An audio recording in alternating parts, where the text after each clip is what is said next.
Primeiro livro dos Reis de Israel, no capítulo 19.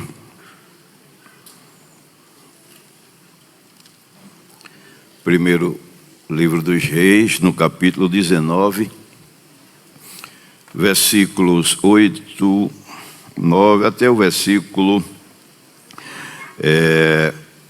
12. De 8 a 12 está escrito assim na palavra de Deus.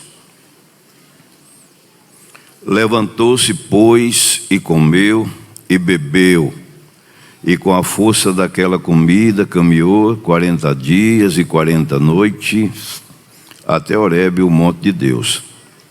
E ali entrou numa caverna e passou ali a noite. E eis que a palavra do Senhor veio a ele e lhe disse: que fazes aqui, Elias?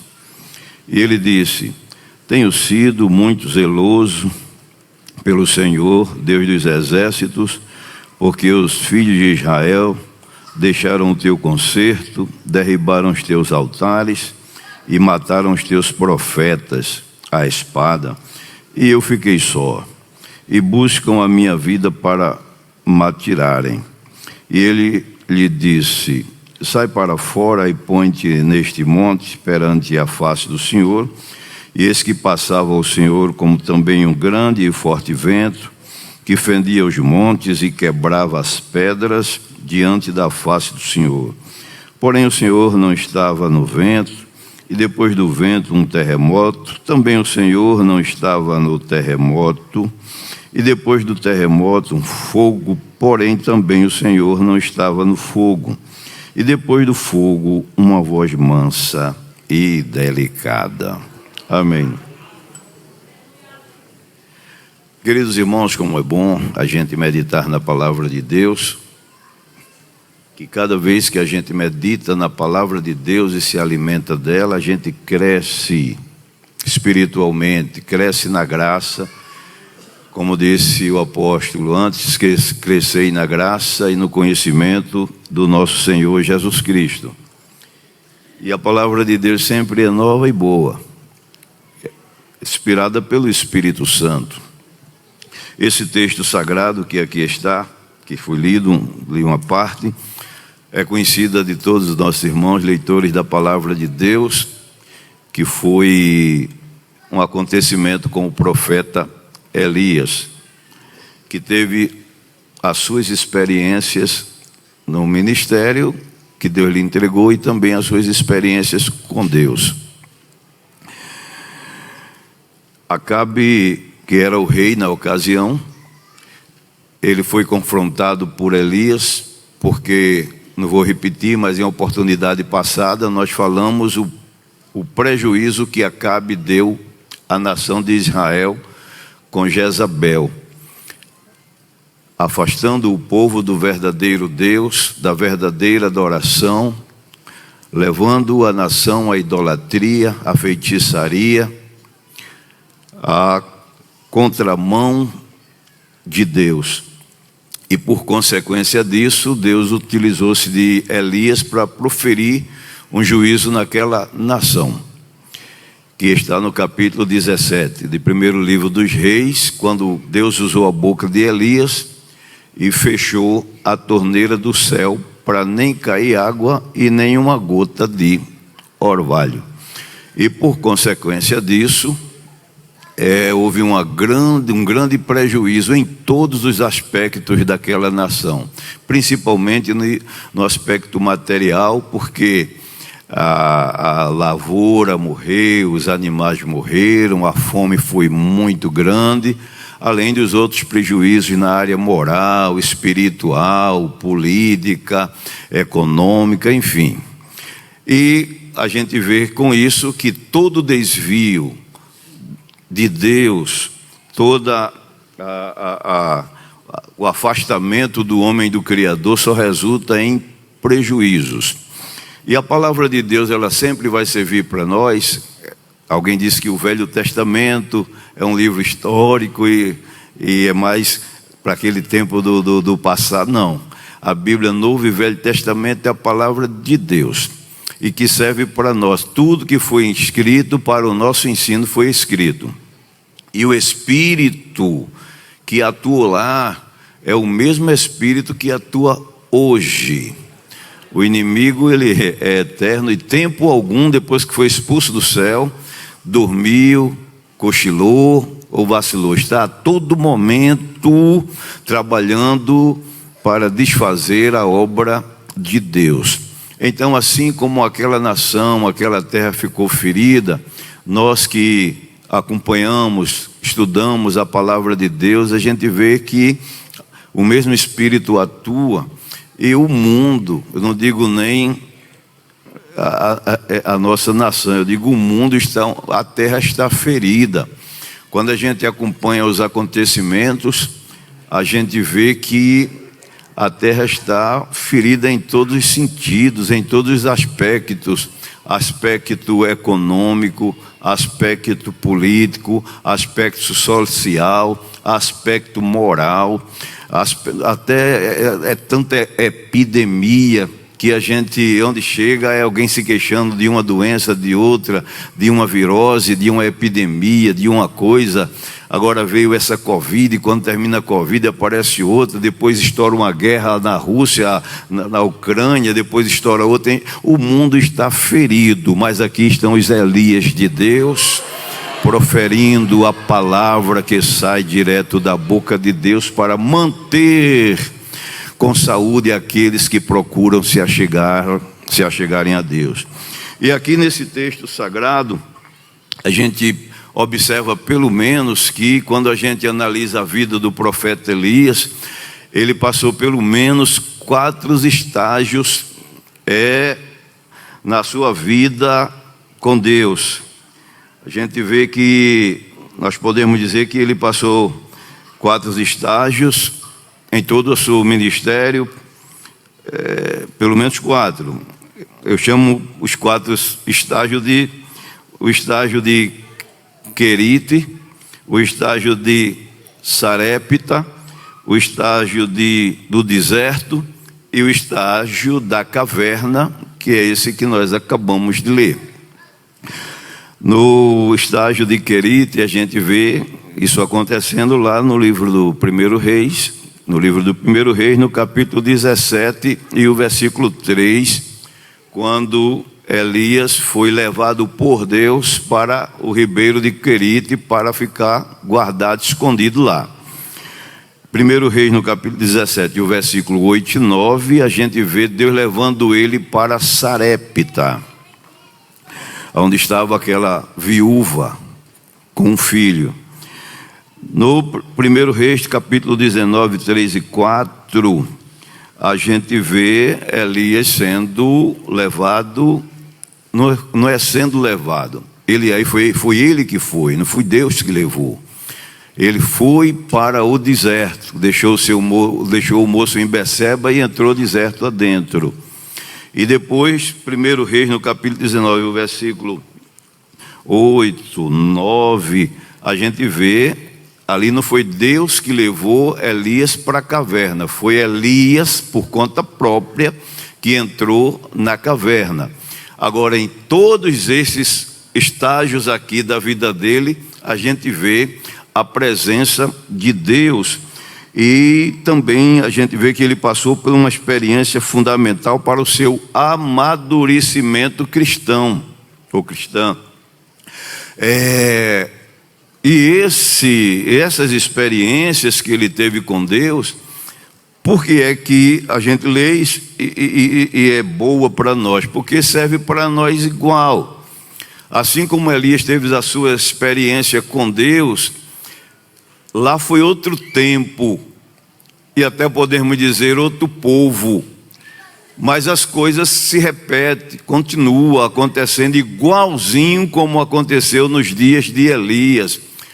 Quando a gente vai falando a palavra de Deus, como ela é espelho, ela é prumo, ela alinha, às vezes a gente vai se olhando por ela e vai dizendo assim, mas isso está acontecendo comigo, mas isso aconteceu comigo, porque estamos vivos, estamos na terra, estamos respirando, estamos com uma luta contínua contra as trevas, e aí sempre as coisas vão acontecerem. Rapidamente passando aqui, porque já falamos em oportunidade passada, quando Elias estava no ribeiro de Querite, ele desfrutou ali do esconderijo de Deus, além de desfrutar também do cuidado de Deus, como nós lemos no capítulo 17, 1 Reis, versículo 3, que Deus mandou ele se esconder lá no ribeiro de Querite, por conta da fúria do rei Acabe e da sua comitiva e do seu exército, que procurou Elias. No capítulo 18 de 1 Reis, versículo 10, diz que Acabe procurou Elias vivo ou morto. Ele procurou ele onde houve reino e nação, ele procurou encontrar Elias. Mas Deus guardou Elias no seu esconderijo, lá na beira do ribeiro. Já falamos em ocasião passada que quando Deus esconde, ninguém acha, nem homem, nem espírito das trevas. É muito bom a gente estar abrigado num esconderijo de Deus. Tem um hino que os irmãos cantam que diz: o que habita no abrigo de Deus, certamente muito feliz será. Sobre ele não virá nenhum mal, sob suas asas feliz viverá. Não tem um hino assim, né? Tu que habitas no abrigo de Deus, certamente feliz será. Sobre ele não virá nenhum mal, sob suas asas feliz será. Mais ou menos assim, né? Eu quero, mas aí é muito bom estar abrigado no abrigo de Deus. A palavra de Deus no Salmo 32:7, o salmista disse: Tu és o lugar onde eu fico escondido. Salmo 27, o versículo 5, ele diz: Quando minha mãe e meu pai me desampararem, o Senhor me esconderá no seu pavilhão. A gente, além dele estar escondido ali, ele desfrutou do cuidado de Deus, porque ele via, quando a gente lê o capítulo 17, ele via de manhã e de tarde os corvos trazendo carne e pão, e ele bebia do ribeiro, riacho, rio. Fala de prosperidade. Quando um pecuarista, um agricultor, um fazendeiro vê o nível de algum riacho, de um ribeiro, do rio subindo, ali ele se enche de esperança, porque sabe que vai ter uma colheita boa, a chuva está caindo na cabeceira, vê o riacho, o nível subindo, vai ter pasto para os animais, vai ter prosperidade para os animais, é sinônimo de abundância. Só que a gente vê que Elias foi diferente. O cuidado de Deus não faltou, porque os corvos traziam pão e carne, mas ele foi olhando para a água do ribeiro, e o ribeiro foi secando. E quando a gente chega no versículo 7 do capítulo 17 de 1 Reis, a Bíblia diz que o ribeiro secou. Aqui a gente já aprende uma mensagem para o nosso dia a dia da nossa vida.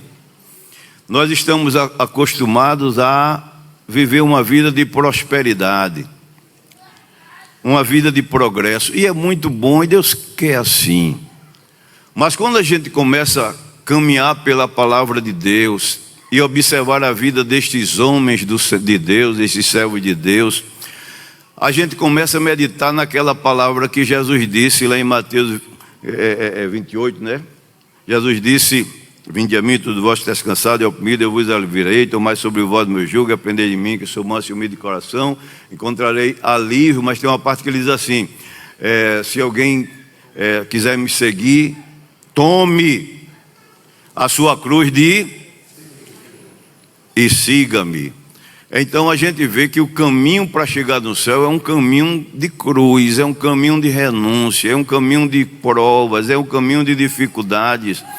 É por isso que muita gente que liga o rádio e a televisão em busca de propaganda enganosa, de prosperidade, que não quer Deus, quer as bênçãos de Deus, mas não quer Deus, quer o presente de Deus, mas não quer Deus. Estas pessoas, quando entram, são frustradas, como Jesus fez aquela parábola do semeador, que a semente que caiu nos espinhos, quando nasceu, ficou sufocada pelos cuidados da vida, porque começa a enfrentar a realidade, e quando pensa que ia ser só uma vida de riso, só uma vida de rosas, só uma vida de estrelas, aí começa a enfrentar espinhos, começa a enfrentar sol castigante, começa a enfrentar noites sem estrelas, aí começa a ver o que Jesus disse: quem quiser vir após mim, negue-se a si mesmo, tome a sua cruz, o seu sofrimento, a sua renúncia de cada dia e siga-me. Porque é muito bom quando o ribeiro, o riacho, o rio, está com chuva, chovendo, e a gente vê o nível subindo, a lavoura verdejante, frutificando.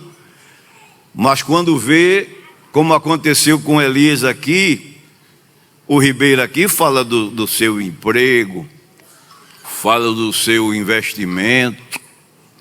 E muitas vezes, quando a pessoa vê, o emprego acabou, o investimento deu errado, a saúde comprometida, a família em caos, o casamento indo embora. Aí a pessoa muitas vezes entra numa ansiedade, num desespero. É a razão que às vezes muita gente dá cabo da própria vida, porque não conhece Jesus, não conhece a palavra de Deus, não tem esperança, não vê o outro lado da história. O crente não, o crente na hora da adversidade, ele sabe para onde é que olha, ele sabe que direção seguir. Nós estamos neste último culto de doutrina deste ano, e exatamente nesse final de ano que muita gente às vezes começa a se preocupar com as coisas que estão por vir, às vezes as dificuldades que estão enfrentando, às vezes é aquele débito que a pessoa não está vendo como é que vai atravessar e cumprir com aquele compromisso, aquele desengano que o médico deu lá naquela enfermidade. E às vezes vem para a igreja dizendo: Deus, eu estou nessa situação, ninguém sabe, mas eu vou ouvir uma palavra de Ti, Deus. Chegou no lugar certo. Aqui é onde Deus tem tranquilizante para a nossa alma, através da sua bendita palavra. Ele deu uma advertência aos discípulos em Mateus, no capítulo 6, e o versículo 25, que os discípulos estavam com ansiedade, ansiosos, inquietos, preocupados com o futuro, com as coisas que tinham por vir, por enfrentar. Aí Jesus, no capítulo 6 de Mateus, e o versículo 25, ele disse assim, ele disse assim na sua palavra: por isso vos digo, não andeis cuidadosos quanto à vossa vida, pelo que haveis de comer, ou pelo que haveis de beber, nem quanto ao vosso corpo, pelo que haveis de vestir. Não é a vida mais do que o mantimento, e o corpo mais do que a vestimenta? Olhai para as aves do céu, que não semeiam, nem cegam, nem ajuntam em celeiros, e vosso Pai Celestial as alimenta. Não tendes vós muito mais valor do que elas? E qual de vós poderá, com todos os seus cuidados, acrescentar um côvado à sua altura? E quanto ao vestuário, por que andais solícitos? Olhai para os lírios do campo, como eles crescem, não trabalham, nem fiam, e eu vos digo que nem mesmo Salomão, em toda a sua glória, se vestiu como qualquer deles. Pois se Deus assim veste a erva do campo, que hoje existe e amanhã é lançada no forno, não vos vestirá muito mais a vós, homens de pouca fé?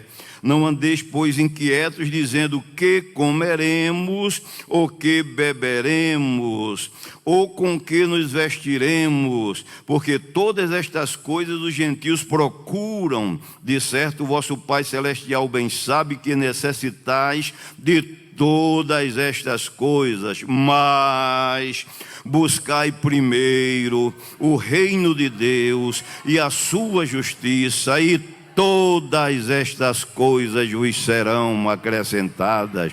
Não vos inquieteis, pois, pelo dia de amanhã, porque o dia de amanhã cuidará de si mesmo, basta a cada dia o seu mal. Aí a gente vê aqui o cuidado de Deus. São Pedro, escrevendo sua epístola, 1 Pedro, no capítulo 5 e o versículo 7, aquele conhecido versículo que todos nós já sabemos, que diz: lançando sobre ele toda a vossa, porque ele tem cuidado de vós.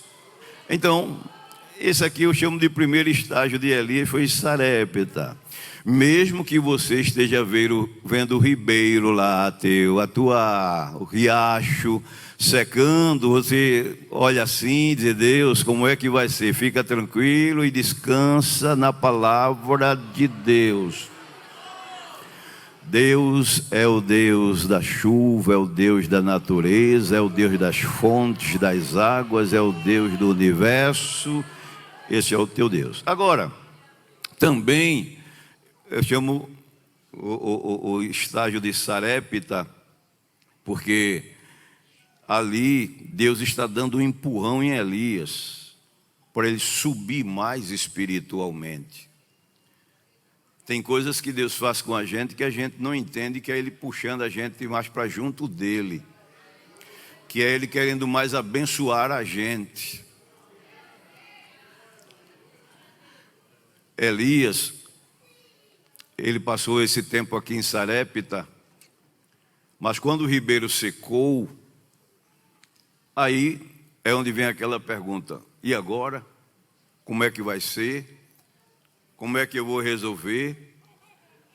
Aí, quando o ribeiro parou, quando secou, aí os corvos também deixaram de levar carne. A gente está andando direitinho, deixaram de levar carne e de levar pão. Era Deus dando um empurrão a ele e levando ele agora para Sarepta. A mesma coisa que ele disse no versículo 4 do 1 Reis 17, do versículo 3, que ele disse assim: eu já ordenei aos corvos que te sustente. E os corvos sustentaram Elias durante o tempo que tinha água no ribeiro e o tempo que ele ficou. Quando foi para Sarepta, Deus disse: levanta-te e vai para Sarepta, porque eu já ordenei a uma viúva que te sustente. Por que Deus deu um empurrão em Elias para ele subir mais? Para ele sair da esfera material e entrar na esfera espiritual, entrar na estrada da fé. Deus não quer que a gente viva só pela razão, pelas coisas triviais, lógicas. Crente tem que de vez em quando experimentar a onipotência de Deus, a divindade, o poder de Deus.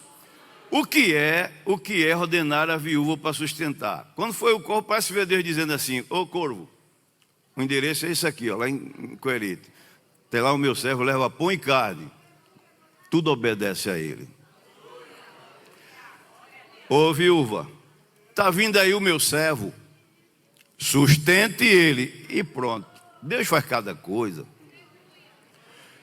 A viúva, quando a gente começa a ler, capítulo 17, versículo 8 e diante, aí vem que na casa dela, ela só tinha um punhado de farinha na panela e um pouquinho de azeite na botija, tudo pouco.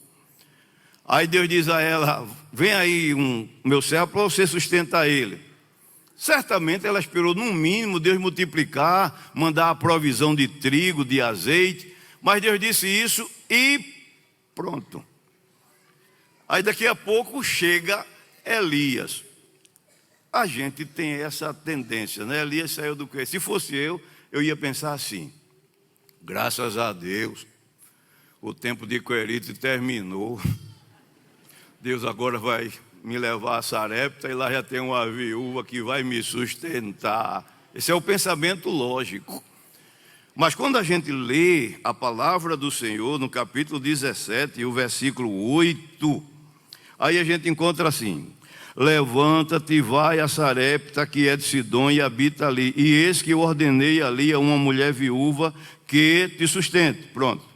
Então ele se levantou e foi a Sarepta. E chegando a Sarepta, à porta da cidade, eis que estava uma mulher viúva, apanhando lenha. E ele chamou-a e ele disse: traze-me, peço-te uma vasilha, um pouco d'água, para que eu beba. E indo ela a buscar, ele a chamou e disse: traze-me agora também um bocado de pão na tua mão. Porém ela disse: vive o Senhor Deus, que nem um bolo tenho, senão somente um punhado de farinha numa panela e um pouco de azeite numa botija. E vês aqui, eu estou ponhando 2 cavacos e vou prepará-los para mim e para meu filho, para comermos e morrermos. Que saudação! Na hora que Elias viu aquela situação, a fé dele foi ativada.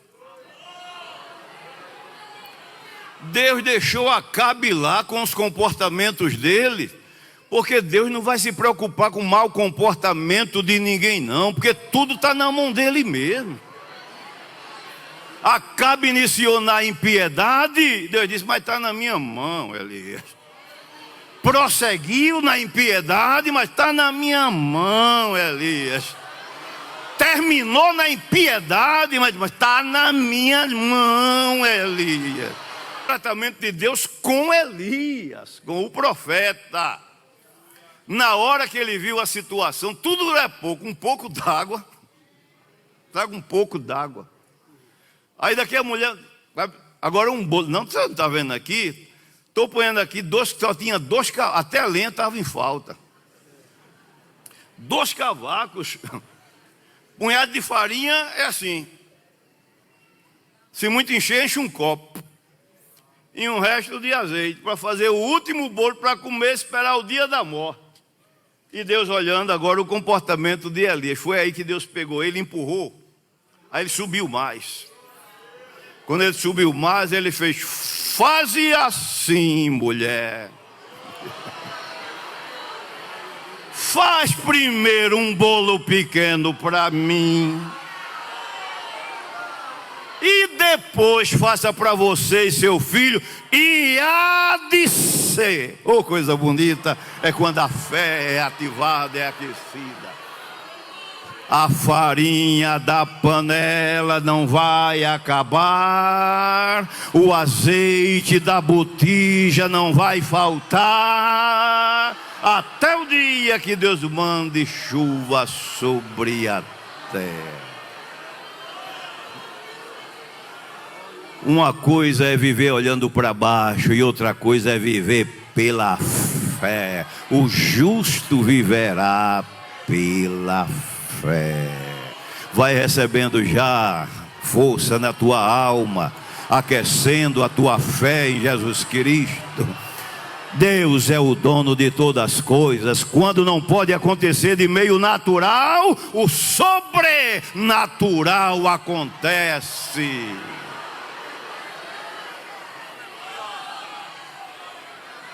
Elias teve a experiência de ver Deus cuidar de uma família 3 anos e 6 meses com um punhado de farinha e um pouco de azeite na botija.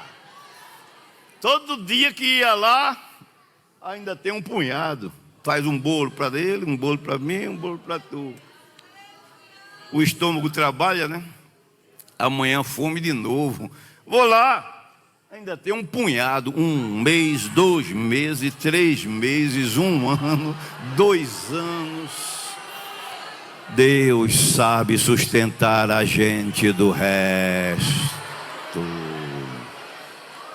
Os filhos dos leões, diz a Bíblia, necessita e padece fome, mas aquele que busca o Senhor de nada tem falta. Aí a gente vê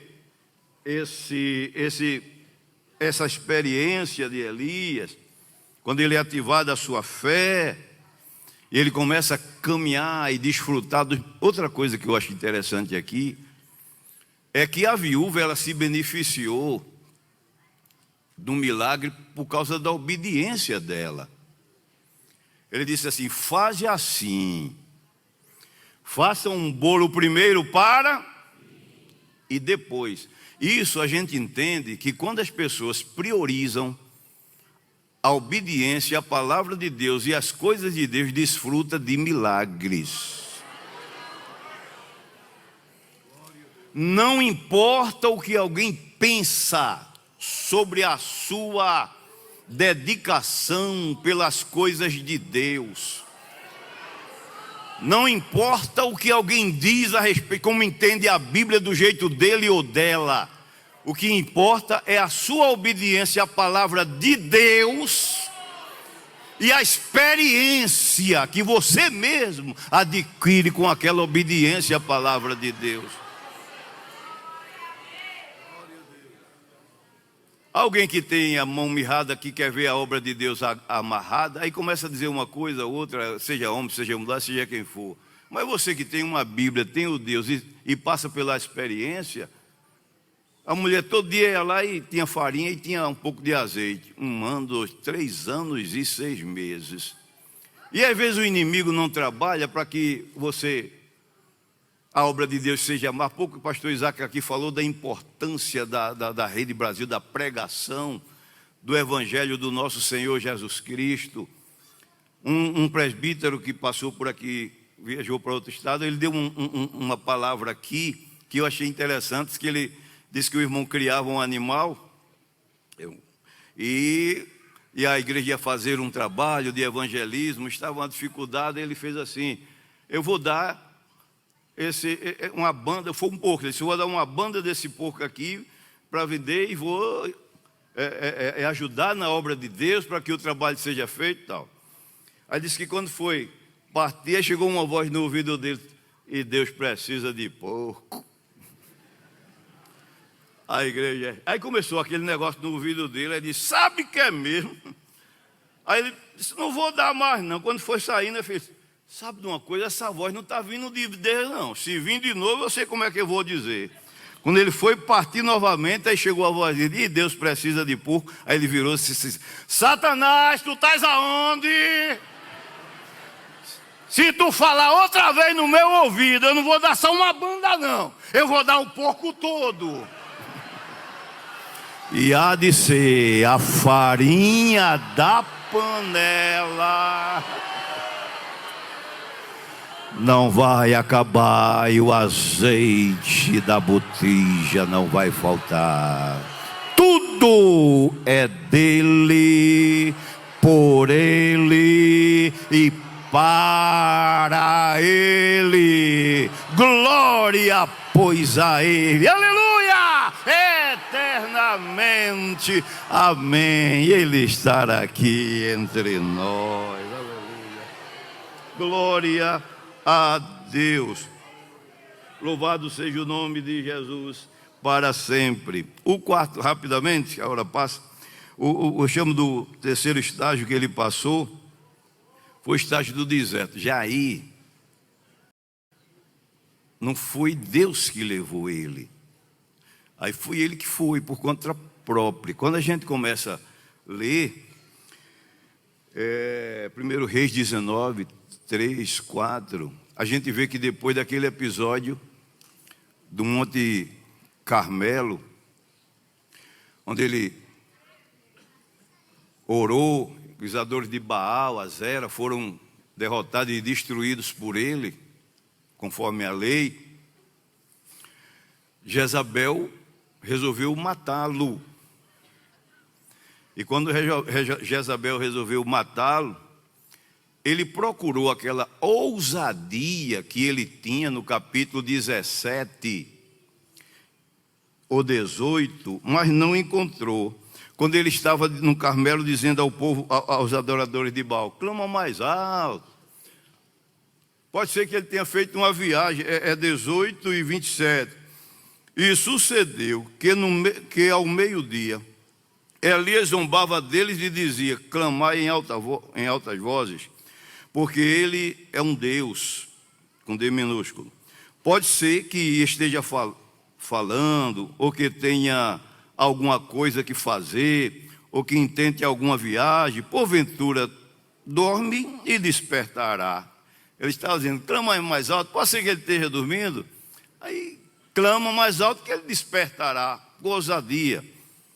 Só que, quando Jezabel procurou matá-lo, esse Elias desabou. Capítulo 19, e o versículo 3 diz assim, e que vendo ele, se levantou e para escapar com vida, se foi e veio a Beceba, que é de Judá, e deixou ali seu moço. E ele se foi ao deserto, caminho de um dia, e veio e se assentou debaixo de um zimbro, e pediu em seu ânimo a morte, e disse, já basta, ó Senhor, toma agora a minha vida, pois não sou melhor do que meus pais. Isso aqui foi quando ele caiu em si, que Jezabel não estava brincando, ia matá-lo mesmo, aí ele não estava mais com aquela, eu digo assim, com aquela unção, que ele estava no Monte Carmelo orando para Deus mandar fogo do céu para consumir o holocausto. Ele agora procurou em si aquela ousadia e não encontrou. Aí ele desabou emocionalmente, ficou com medo. E para não ser morto por Jezabel, chamou o moço dele, como diz aqui a palavra. Chegou em Beceba, despediu o moço certamente também sabia do perigo que estava enfrentando, das ameaças, e entrou de deserto adentro. Uma coisa interessante aqui é que eu vejo nesse moço aqui, é que a Bíblia silencia com ele aqui. Tem coisas que a gente, é porque o assunto é para a gente passar correndo, mas é bom passar devagar aqui um pouquinho, para a gente mastigar melhor. Tem coisas que se a gente não ficar atento ao tato que se deve dar ao Espírito Santo, a gente perde bênçãos espirituais. Aqui no versículo 3 diz assim, o que vendo ele se levantou-se para escapar com vida, isso foi, e veio a Beceba, que é de Judá, e deixou ali o seu moço. É interessante essa parte aqui, porque na hora que a gente mais precisa, é que aquela pessoa que está próximo, que está perto, seja um filho, seja um parente próximo, seja um irmão, é que deve chegar para somar. O moço, quando ele chegou em Beceba, que ele disse aqui, certamente ele disse, fica aqui, que a Jezabel está me matando, quer me matar, e eu estou em angústia, e eu vou entrar de deserto adentro. O rapaz, olha, desapareceu. Aí a Bíblia silencia. O que é que a gente aprende aqui? Amigo é amigo em todas as horas. Irmão deve ser irmão todas as horas. Sempre vamos ter momentos de desabor na nossa vida. Estamos na terra. Somos humanos. Tem coisas que chegam de surpresa na nossa vida que mexe com a nossa estrutura. Provérbios 17:17 diz: em todo tempo ama o amigo, e na angústia nasce o irmão. A gente se lembra aqui de Ruth e Noemi. No capítulo 1 de Ruth, versículo 16 e 17, todos os irmãos conhecem bem essa história, que Noemi foi para Moabe, e quando chegou em Moabe, ficou viúva, depois perdeu um filho, depois o outro filho, aí depois entrou em grande amargura e disse: eu vou voltar para minha terra de Belém. Aí chamou as noras e disse: eu vou dispensar, voltem para o povo de vocês, para os familiares de vocês. Ruth e Orfa. Orfa foi, mas Ruth disse assim: não, eu vou ler, que eu acho tão bonito esse versículo aqui. É Ruth, no capítulo 1. Ruth, capítulo 1, e o versículo 16, eu acho interessante aqui, quando ela diz assim: disse, porém, Ruth: não me inste para que te deixe e me afaste de ti, porque onde quer que fores, irei eu, e onde quer que pousare a noite, ali pousarei eu. O teu povo é o meu povo, e o teu Deus é o meu. Onde quer que morreres, morrerei eu, e ali serei sepultada. Me faça assim o Senhor, outro tanto, se há outra coisa que não seja a morte me separar de ti. Amigo se conhece no dia da adversidade. No dia da festa, não se conhece amigos. No dia do banquete, não se conhece amigos. No dia do casamento, não se conhece. Agora, no dia da adversidade, quero aproveitar para você que está ouvindo a palavra de Deus aqui. Te lembra daquele teu parente que está chorando. Te lembra daquele teu irmão que está na adversidade, na calamidade. Nunca seja aquele crente que, quando vê o outro amargando, diga: olha, isso é a mão de Deus. Isso é Deus. É melhor chegar perto. A gente não sabe o dia de amanhã. A gente está no caminho. A gente não sabe ainda o que é que a gente vai enfrentar pela frente. Tem coisas na estrada, tem linha de trem, tem pedregulho, tem pedaço de depressão para descer, para subir, lombada para passar. A Bíblia diz: lança o teu pão sobre as águas, porque depois de muitos dias o acharás. Aquele parente que está naquela dor, naquela angústia, certamente quando a gente fala, você já faz o link: é fulano. É fulano, é ele mesmo. Se puder chegar perto, chega. Se puder orar junto, ora. Tem um poema de um escritor que não vi mais, eu acho que já morreu, que ele dizia assim: a vida é como uma gangorra. Você que está em cima não deve de mim sorrir. Aí ele parece que dizia assim: porque você parece que terá que descer quando eu terei que subir, ou mais ou menos assim. Porque gangorra é aquilo que os meninos brincam lá. Aí um fica do outro lado, aí a gangorra faz assim, aí um fica em cima e outro embaixo. Aí daqui a pouco um vai para baixo e outro vai para cima. Uma hora um está em cima e o outro está embaixo. Outra hora um está embaixo e o outro está em cima. Quando alguém precisar de um abraço seu, dê. Quando alguém precisar de um perdão seu, perdoa. Quando alguém precisar de um sorriso teu, faz uma pessoa feliz. Um dia tinha um rapaz com a cabeça baixa, um semblante baixo, um semblante assim de angústia. Aí passou um irmão, aí olhou para ele: Pai do Senhor, meu amigo, tudo bem? Tudo. Me deu um abraço. Quando deu um abraço, o rapaz começou a chorar. Está chorando por quê? Se eu estava precisando desse abraço. Em todo tempo ama o amigo, e na angústia nasce o irmão. Deixou Elias. Elias foi diferente de Eliseu. Dá tempo para falar sobre Eliseu, que Eliseu não largou Elias de momento algum. Mas esse rapaz acabou-se, apagou-se aqui.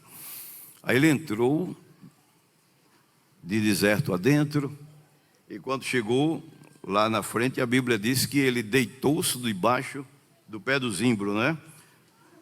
Aqui, diz aqui. E ali entrou o versículo 4. E ele foi deserto de caminho de um dia e veio e assentou-se debaixo de um zimbro, pediu em seu ânimo a morte e disse: já basta, Senhor, toma agora a minha vida, pois não sou melhor do que meus pais. Ele entrou no deserto, sentou-se, fez uma oração rápida: Deus, estou desanimado, me mata. Depois da oração, não sou melhor do que meus pais, deitou-se. E depois que deitou-se, dormiu. Isso aqui é a característica de um crente ou uma pessoa qualquer desabando na vida emocional, na vida espiritual. Porque quando a pessoa sentada espiritualmente falando não está bem. Lembra de Eli quando estava sentado na cadeira, o que foi que aconteceu com o sacerdócio e os seus filhos? Quando uma pessoa está deitada espiritualmente, geralmente quando Deus chama para alguma coisa, diz: levanta-te. Quando Pedro estava deitado lá preso, que ele tocou nas ilhargas de Pedro, que as cadeias soltassem, ele disse: Pedro, levanta-te, calça as tuas alparcas, coloca a tua capa e segue-me. Aí Pedro levantou-se, calçou a sandália, colocou a capa e saiu. Crente deitado espiritualmente não está bem, está falando de inércia, paralisação na vida espiritual. E quando dorme, aí é que está ruim. Sentou, deitou e dormiu. Está desanimado, não estava mais enxergando um palmo na frente dele. Irmãos, tem situação tão difícil que às vezes tem pessoas que estão escutando a palavra de Deus, ou aqui, ou pela televisão, ou pelo YouTube, seja onde for, e não está enxergando mais um palmo de solução no problema que está enfrentando. Aí é quando o diabo chega, te mata, te joga do prédio, bebe veneno. Mas ainda bem que tem a Rede Brasil para dizer a você que está ouvindo, que não se mate não, que não beba veneno não, que não se jogue não. Deus ainda é o Deus do sobrenatural, que age quando a gente já não tem mais condição de resolver. Sabe que Deus permitiu isso na vida de Elias? Elias ali começou a se conhecer. Porque Deus, quando usa o homem pode ser tentado a pensar que as proezas que acontecem foi ele. Aí Deus, na sua sabedoria, quando Elias orou e o fogo do céu caiu e a chuva veio quando ele orou, aí Deus disse: agora tu está sendo ameaçado, resolve aí. Quando ele viu que a base tremeu, é o Salmo 103, que tem um versículo que diz que ele conhece, é o 13, a nossa estrutura, e lembra-se que somos pó. Deus disse: agora, Elias, eu vou te deixar para tu resolver essa situação. Foi quando ele entrou nessas. Deus é tão bom que Elias entrou naquele sono do estresse, do desânimo, do medo, da exaustão, da depressão. Irmãos, nós estamos vivendo o século dos problemas emocionais. A coisa é muito séria. E Satanás trabalha aí para deprimir muitas. Eu sei que tem problemas de saúde e o profissional cuida disso. Mas tem muitas coisas que é Satanás aproveitando as circunstâncias que chegam para lhe deixar com medo, sem esperança, depressivo, desanimado e pensando que a carreira terminou ali. Deus é tão bom que disse: anjo, vai lá. Elias, dá pão, leva pão já cozido para ele, leva. Toma pão, Elias, come. Comeu, deitou e dormiu outra vez. Aí o anjo mandou outra vez, resumindo, tocou. Elias come pão, come, bebe água. E Elias quando comeu, sentiu aquela força. E a Bíblia diz que com a força daquela comida caminhou 40 dias e 40 até Horebe, o monte de Deus. A palavra de Deus é tão simples, mas tão eficaz, que você, quando acaba de ouvir a palavra de Deus, você sente aquele renovo. Você sente aquela força e diz: eu vou caminhar mais, eu vou chegar mais na frente, eu vou chegar em Horebe. Aí Deus mandou Elias para Horebe. Quando chegou em Horebe, que fica naquela, os estudiosos da Bíblia, da geografia bíblica, diz que fica ali no Sinai, onde tem aquele conjunto de montanhas, e o Horebe fica, Monte Carmelo fica em cima, e tem várias cavernas. Aí Deus mandou ele para o monte. Aí do monte, em vez dele entrar, entrou na caverna. Não foi Deus que mandou Elias ir para o deserto. Não foi Deus que mandou Elias ir para a caverna. Ele entrou por conta própria. Eu quero aproveitar para dizer a você que está escutando a palavra de Deus: Deus não quer que você se isole. Deus quer você ocupado, ocupada, em conjunto, sentindo o calor da igreja, o calor dos irmãos, da congregação dos santos. Aí quando ele vai, aí entra na caverna para passar a noite ali. Caverna é lugar de crente desanimado, crente revoltado, crente desgostoso. Se você ler, quando Davi foi para a caverna, não vou ler por conta da hora, de Adulão, primeiro livro de Samuel, no capítulo 22 e o versículo 2. Quando Davi entrou na caverna de Adulão, no tanto apareceu 400 homens angustiados de espírito, endebitados, insatisfeitos, sem esperança. Aí vai Elias e entra na caverna. Deus é tão bom que dá um carão nele e faz: Elias, o que é que você está fazendo aí, Elias? Aí começou com aquela lamúria novamente: é porque eu fui tão zeloso, eu cuidei dos teus mandamentos, fui zeloso pela tua lei, mataram os teus profetas, e agora buscam a minha vida para matar, e só eu fiquei. Aí Deus olhou, Deus é compassivo, parece ver Deus dizendo: Elias, você não conhece o meu poder ainda, Elias. Fica aqui na porta, sobre o monte, que eu vou passar com a minha grandeza para você ver. Elias ficou na porta da caverna lá olhando. Aí Deus mandou um vento daquele que quebra monte, quebra pedra. Elias, quando viu, certamente ele pensou: Deus vem chegando aí, que Deus tremendo. Aí a Bíblia diz: e Deus não estava no vento. Daqui a pouco Elias fica olhando da caverna. Aí lá vem o terremoto balançando tudo. Quando ele viu tremendo tudo, é agora que Deus está chegando. A Bíblia diz: e Deus não estava no terremoto. E Elias ficou esperando ali atônito. Daqui a pouco um fogo abrasador. A fogo, Deus agora vem no fogo. E Deus não estava no fogo. Deus estava amadurecendo Elias. Deus não só trabalha de uma maneira. A Bíblia diz que Ele tem o seu caminho claro na tormenta. Terremoto, a Bíblia diz que quando eles oraram lá em Atos dos Apóstolos, moveu-se, deu um terremoto, onde eles estavam reunidos, foram cheios do Espírito Santo. Ele mesmo orou no Monte Carmelo e o fogo veio do céu e queimou a vítima, queimou a lenha, lambeu a água. O povo glorificaram.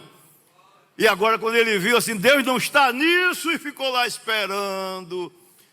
Nem todo movimento Deus está. Tem muita gente que se engana com muito barulho. Tem muita gente que se engana com fogo estranho. Elias ficou atônito, aí de repente uma brisa suave, brisa fala do Espírito Santo, uma voz delicada: Elias, que fazes aqui? Estava dentro da caverna olhando tudo que estava acontecendo fora. O crente que está na caverna é assim, ele está em casa, fica vendo tudo o que acontece na igreja. Quem saiu, quem entrou, quem foi disciplinado, quem pecou, quem não pecou, fica só da caverna. Mas você que está na caverna hoje, ouvindo a palavra de Deus, a palavra de Deus está dizendo: que fazes tu aí na caverna? Deus não quer você assim. Sai da caverna, sai do museu. Deus não é Deus de museu. Deus é o Deus da atualidade. O que é Deus de museu? Porque tem pessoas que estão na caverna e dizem: eu já orei tanto, eu já preguei tanto, eu já cantei tanto. Não é cantei não, não é orei não, não é preguei não. Eu vou pregar, eu vou cantar, eu vou orar. Deus não quer crente na caverna. Que Deus nos ajude, que Deus lhe ajude, que você possa se levantar, sair desse anonimato. Que Deus não quer você aí, Deus quer você no Carmelo, no monte de Deus, fazendo a sua vontade. Que Deus nos ajude a guardar a sua palavra.